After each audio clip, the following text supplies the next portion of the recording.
Welcome to Storytime with Jamesy, a cozy place for families to laugh, imagine, and explore magical tales together. So snuggle up, get comfy, and let's begin the adventure.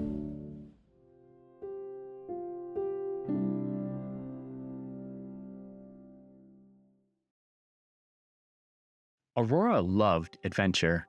She dreamed of exploring faraway lands and imagined the world brimming with hidden magic.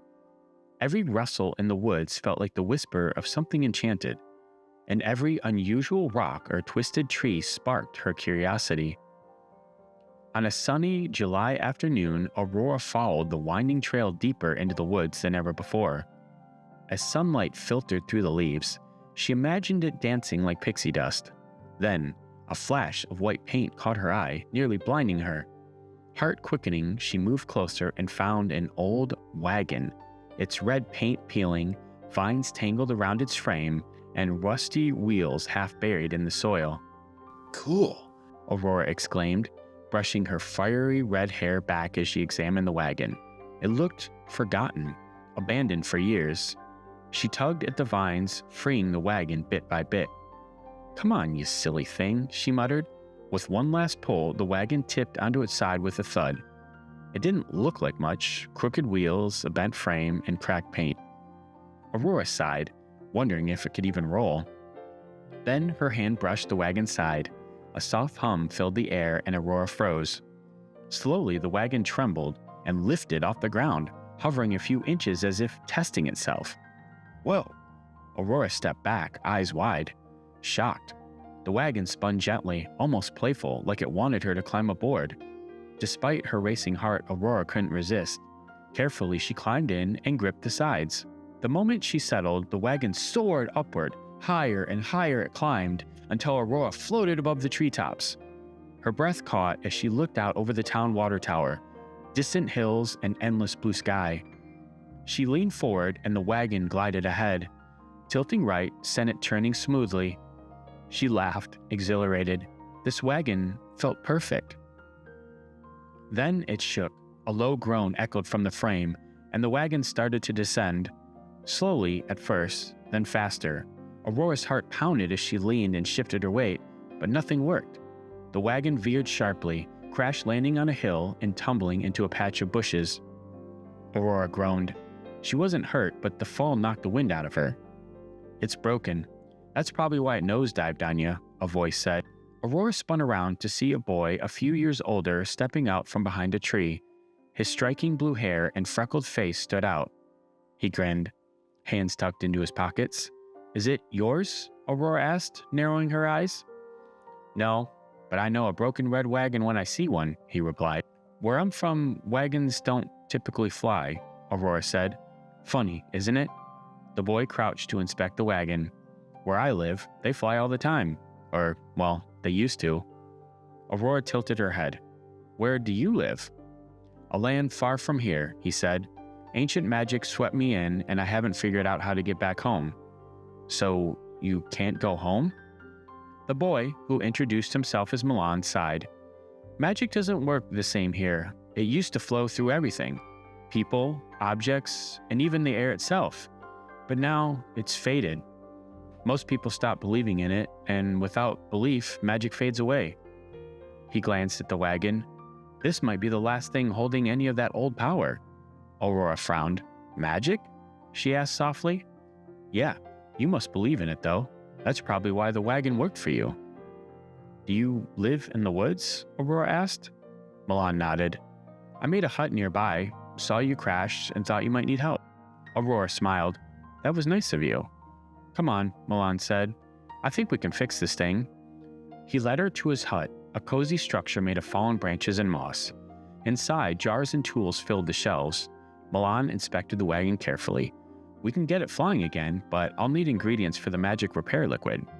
I can work on the wheels and frame if you want to fetch the ingredients." "What kind of ingredients?" Aurora asked, intrigued. Milan handed her a list. 7 dandelions picked before sunset, a smooth stone from the river with a stripe, and a feather from the black crow that roams these woods. Without them, the blue liquid won't form. Aurora's heart raced.